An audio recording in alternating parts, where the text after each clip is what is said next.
Lamia Berada-Berka, après Kant et la petite robe rouge, une même nuit nous attend également tous et la reine de l'oubli. Vous êtes de retour donc avec Guerre d'une vie ordinaire. On parle de l'amour aujourd'hui. Vous, votre protagoniste, si l'on peut dire, le personnage central, est garagiste et il enquête de cet amour impossible notamment.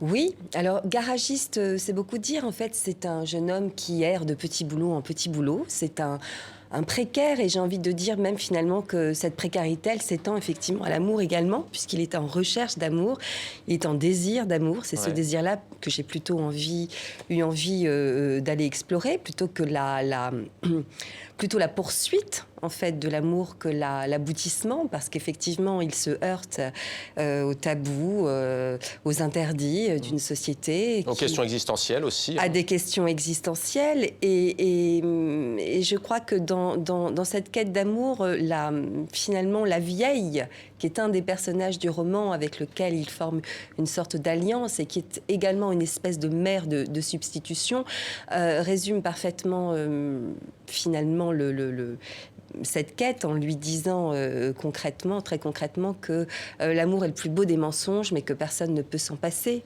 Mais ce que je voulais surtout aborder, quitte à les exagérer, quitte à les amplifier, ce sont justement ces barrières et ces obstacles qui se posent malgré tout au quotidien par rapport à une jeunesse en quête de liberté. Et faire rimer l'amour et la liberté dans la libre, justement, aspiration de ses désirs, de ses aspirations personnelles, c'est une quête de tous les jours. Et c'est pourquoi j'avais intitulé d'ailleurs ce livre « Guerre au pluriel d'une vie ordinaire », parce qu'il s'agit de guerre menée au nom de l'intime. Alors dans cette fiction, ça se passe à Haï-Kazaoui, un quartier des malfamés, des faiseurs d'histoire, des yeux vides, des vies béantes, du béton en chaîne, en veux-tu, en voilà. Au fond, vous continuez à explorer la condition humaine. Oui, alors c'est vrai que la vision qui peut s'en dégager est une vision relativement sombre. C'est-à-dire, il s'agit d'une vision d'une société où j'ai en quelque sorte accumulé, additionné, associé plusieurs éléments, plusieurs paramètres qui font qu'au bout du compte, on a la sensation d'être clairement dans une société où les enfermements et les obstacles se multiplient. Je les ai évidemment cristallisés et condensés ici, mais il faut voir ce texte véritablement comme une parabole.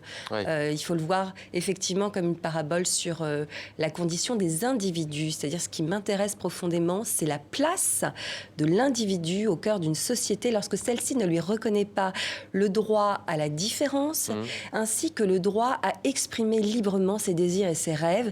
Et il me semble que l'amour constitue bien évidemment l'un des rêves secrets que tout un chacun porte au fond de lui et qui est le plus essentiel. Alors, je lis un extrait. Je veille toute la nuit la solitude des hommes en tenant mon fusil de combat en main, après avoir savouré le plus beau des couchers de soleil, du rouge venu faire flamboyer le ciel et tout se noir ensuite, la haine qui m'habite, l'incendie qui me ravage. Je veille, je suis le seul à savoir qui dort et qui ne dort pas. Les drogués rient dans la grande poubelle au milieu des cigognes en simulant comme elles des pathétiques battements d'ailes. Personne ne s'envolera jamais de ce refuge de la puanteur, ni les oiseaux, ni les hommes dont les rires inhumains s'éparpillent au lever du jour, noyés de désespoir et d'une douce amertume.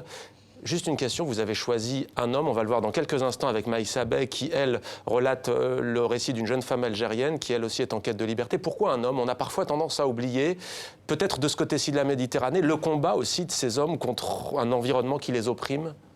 Oui, alors c'est vrai que la question ne se pose jamais à moi, parce que je me rends compte que systématiquement, lorsque j'emploie la première personne dans mes textes, mes personnages sont des hommes. Il s'agit systématiquement d'hommes. Et je crois que tout en évoquant la condition de la femme, les femmes sont très présentes dans ce livre. Ce sont des effets miroirs. Et ce sont elles, finalement, justement, qui l'aident dans cette quête de la liberté et qui lui font passer certaines étapes, finalement, initiatiques. Donc, elles ont une place centrale. Mais c'est vrai que cette voix d'homme Et pour moi, celle de l'individu au sens propre, c'est vraiment, j'ai envie de dire, l'individu générique. Je pense, oui. Alors après, s'il s'agit de dégager l'idée d'une éventuelle différence homme-femme ou pas, il n'y en a évidemment aucune. Ouais. Les hommes et les femmes souffrent. Maintenant, peut-être que les hommes souffrent de manière différente, dans le sens où ils sont également eux-mêmes parfois pourvoyeurs d'une certaine violence. Donc leur position est beaucoup plus ambiguë parce qu'ils sont victimes de la violence d'un système, tout en le reportant également autour d'eux sur les femmes.